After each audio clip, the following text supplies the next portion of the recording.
Today we're going to be talking about articulating, that is, telling others in a creative way about your big idea.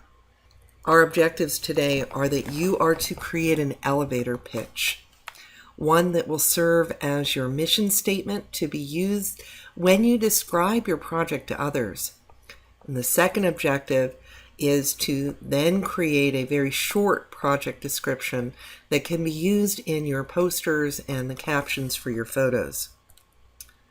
An elevator pitch actually comes from the days when the boss was in the very top floor of a large office building, and you would get on the elevator with your boss and you would tell her all about your idea. And instead of getting off on the middle floor where you worked, she would invite you to go all the way to the top. And so an elevator pitch is a 30-second description of your idea that is meant to excite someone about your project and get them to ask you more about it. Let's take a listen to one of the main ingredients of expressing and articulating your mission, and that is passion. Listen to the passion behind the voices of some of these TED speakers. My dream was to become a Chinese opera singer. I want us all to become evolutionary, renegades, gangsters, gangster gardeners. I believe this passionately that we don't grow into creativity, we grow out of it. My dream was.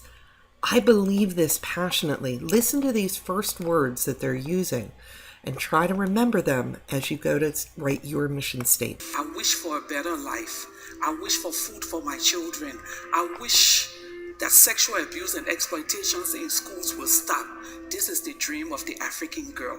I could change something that, even as a kid, or maybe even especially as a kid, my voice mattered. Whatever brilliant ideas you have or hear, that the opposite may also be true. I have come to believe that coming true is not the only purpose of a dream.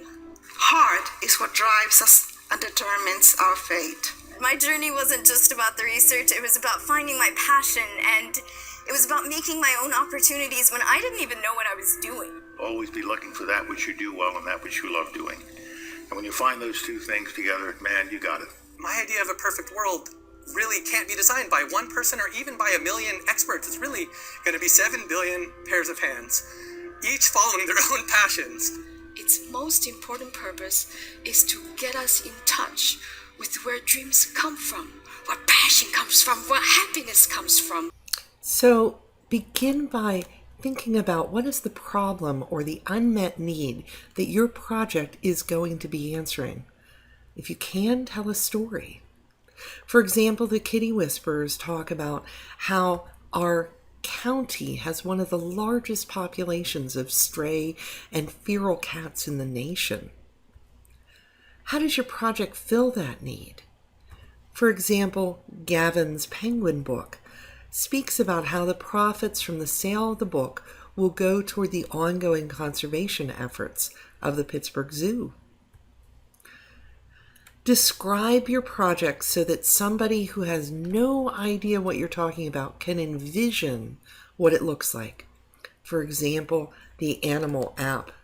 We want a visitor to Living Treasures Animal Park to be able to scan a QR code with their cell phone that is displayed near an exhibit and have their phone linked to a web page of information that includes videos and photos and written descriptions about the animals that were in the exhibit. All of the details put in there so that someone can envision how that project actually looks. Your name and the name of your projects, for example, Baden Dreams, should be simple and yet convey the uniqueness of your project. And finally, you absolutely want to have a call to action. What is it that you want people to do once they're aware that your project exists? Should they adopt a cat? Should they go out and purchase something from Baden Dreams? Should they marvel in the new information that they now have and let that information inform them how they can help animals in an animal park? There is a story of someone who happened upon a construction site, and he asked the first bricklayer, "What are you doing?" And he said, "I'm making bricks." And he asked the second one, what are you doing? And he said, I am using bricks to make a wall. And he asked the third one, what are you doing? And he responded, I'm making a cathedral. What is your big idea? Be sure to express it in terms that inspire and bring hope to others. I can't wait to see your mission statements.